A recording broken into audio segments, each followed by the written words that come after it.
Béni sois-tu, Seigneur notre Dieu, Créateur du ciel et de la terre. Amen. Amen. Oui, Seigneur, nous sommes encore là et nous voulons partager ton évangile. Voilà. Donc, bien-aimés dans le Seigneur, comme vous le savez, dans ce petit message de 5 minutes, nous allons vous entretenir sur un thème spécial qui dit la colère de l'homme. Alléluia. Amen. La colère de l'homme. Amen. Je voudrais bien que nous mettions une grande différence entre l'homme et Dieu. Voilà. Il est vrai qu'un passage de l'Écriture dit, nous sommes des dieux. Et petit d, bien sûr, nous ne pouvons jamais être le Dieu Tout-Puissant. Et donc, pour le moment et même pour toujours, nous ne serons pas le Dieu Tout-Puissant. Voilà. Donc, pourquoi je le dis ainsi? Parce que nous avons la colère de l'homme et la colère de Dieu. Chose que nous confondons aujourd'hui. Il y a la colère de l'homme et la colère de Dieu. Alléluia. Amen. Écoutons très bien, parce que nous confondons les choses aujourd'hui. La colère de Dieu fait tout ce qui est bien, tout ce qui est juste.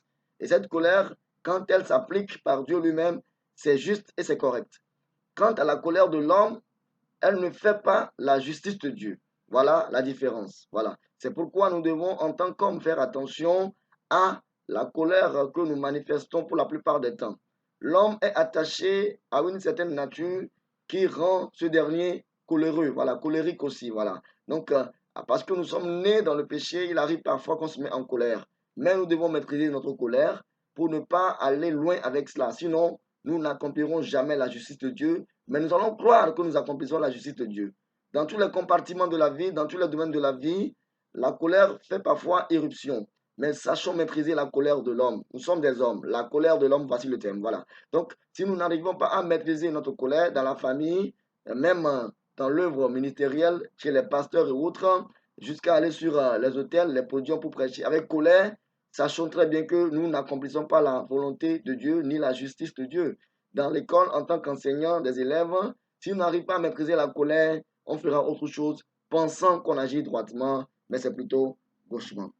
L'Écriture nous dit dans Jacques, le chapitre 1, du verset 19 au verset 20. La Bible dit, sachez-le, mes frères bien-aimés, ainsi que tout homme soit prompt à écouter, lent à parler, lent à se mettre en colère. Voilà. Car la colère de l'homme, sur le verset 20, car la colère de l'homme n'accomplit pas la justice de Dieu. Voilà. La colère de l'homme n'accomplit pas la justice de Dieu. Et c'est clair. Donc parfois, ne nous mettons pas en colère croyant que nous sommes en train de faire quelque chose de juste. Non. Dans tous les compartiments de la vie, je le dis très bien. Faisons très attention de façon à ne pas être emportés dans toute situation. Parce que nous ne sommes pas Dieu. Et si nous voyons le constat fait dans la Bible au sujet de Jésus-Christ lui-même, qui, dans sa colère, a chassé les vendeurs, les échangeurs dans le temple de Jérusalem, il les a chassés hors du temple. Cela ne veut pas dire que Jésus a fait quelque chose d'injuste. C'est plutôt la preuve palpable que Jésus-Christ est encore Dieu, que c'est Dieu lui-même qui s'est manifesté en chair et c'est Jésus-Christ.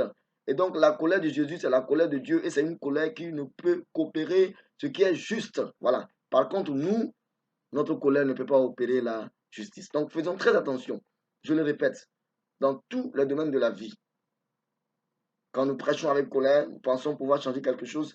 Rien de ce que nous faisons ne va rien changer. Dieu a déjà prédestiné les choses. Il les a destinées. Ceux qui iront en enfer iront en enfer. Donc le devoir qui nous est imparti, nous, prédicateurs, c'est de prêcher la parole. Et ceux à qui la parole appartient viendront à la parole. Pas besoin d'être en colère, mais plutôt la colère va détruire des choses dans nos vies. La colère va complètement nous anéantir et nous allons croire que nous faisons quelque chose. La preuve, c'est que d'autres sont partis, sont morts à cause de la colère. D'autres ont eu des maladies terribles à cause de la colère. Que le Seigneur nous aide. La colère de l'homme, voilà, n'est pas la colère de Dieu. Et la colère de l'homme n'accomplit jamais la justice de Dieu. J'espère qu'on a pris bonne note.